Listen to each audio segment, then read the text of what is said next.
Change. It happens. Many of us fear it, but it's not all that bad.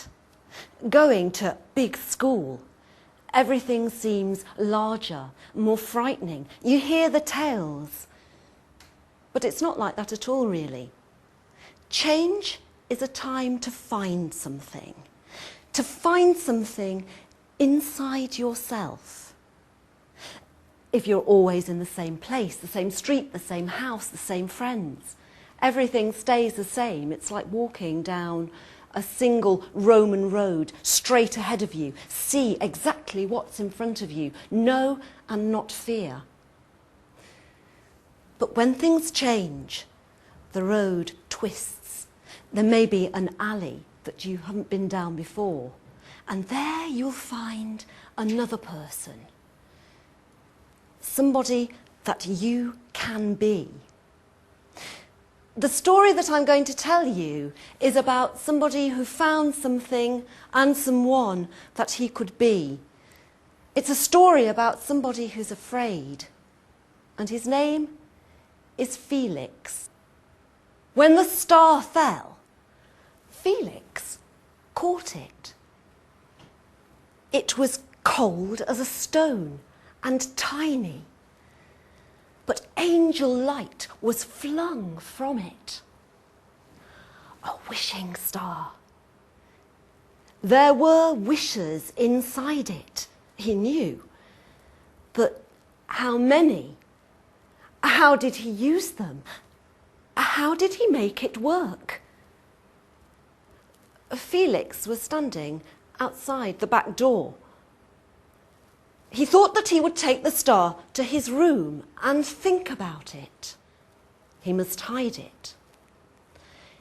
He curled his hand over the star and walked through the living room, past his mum and dad, but they were watching television and they did not notice as he glittered by.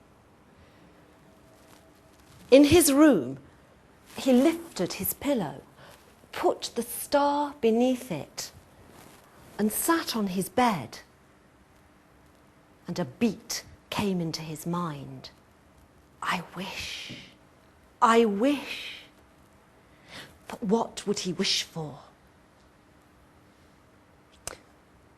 Felix slept that night, and his dreams were full of diamond light. And in the morning, when he woke, the beat was there. I wish. And the star spangled and sparked from beneath the pillow. He lifted it from its hiding place, put it into his pocket, and set off on his journey.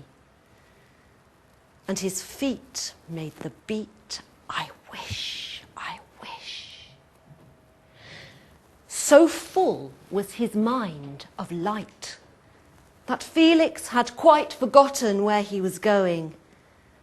And then, there it was, the school, with cruel eyes and a door like a mouth that would swallow you up. Where would Baz be this morning? Baz, with his bony, poking fingers and his ferrety eyes. Perhaps by the gate. Perhaps waiting around a corner. I wish, beat the star like a pulse of a heart in his pocket. I could wish for anything, thought Felix. I could wish for the school to fall and crumble into dust. I could wish to be somewhere else. I could wish that a great black hole would open up and suck me down so that I was not.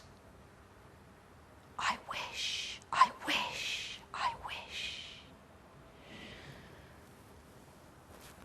star was still in his pocket, and Felix went to a place where he could wish to be no one. It was a place behind the boilers where the machines throbbed, and it was dark, and he was alone. And he took the star from his pocket, closed his eyes and prepared. I wish to be... What's that you've got? Said a voice on the end of bony fingers and ferrety eyes, and a grin like the Cheshire Cat's. I said, what's that you've got? Giz it us. Felix was rigid with fear. It was Baz. He quickly put the star into his pocket, again, hidden. I haven't got anything, he said. I promise, I haven't got anything. It's your torch. Giz it here.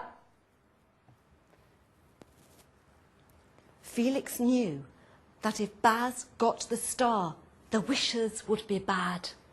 The wishes would wrench the universe and tear it apart. And he would not give in. But what to do with it? Where to hide it? Already the diamond light was flinging out of his pocket. With one swift movement, he took it from his pocket and popped it into his mouth, which he clamped closed like a clam. And time stopped.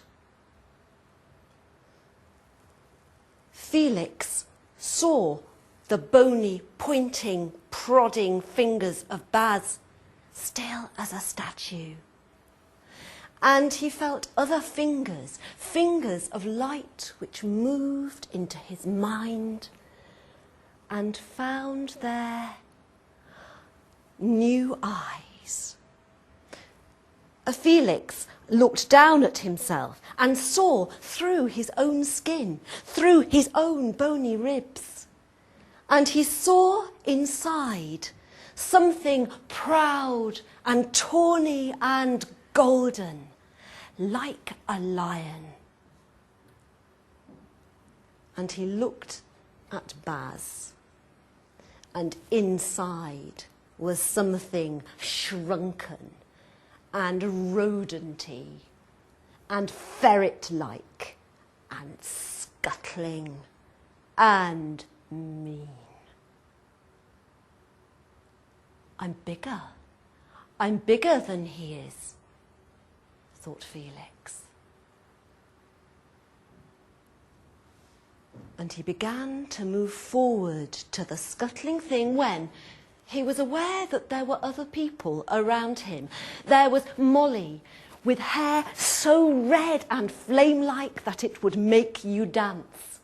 And Chris, whose eyes told the stories of primeval forests and dinosaurs.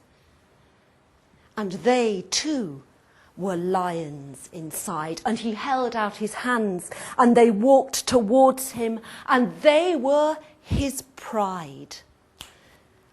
And time started again, and Baz ran, no, scuttled away from them in their lion's strength. So Felix took the star from his mouth. Here, he said, flinging it towards Baz. You need this more than I do. And he and his friends walked towards the twinkling eyes and the smiling mouth of the school. And that's the end of my story. Don't think about going to big school as a change. Think of it only as a wishing star.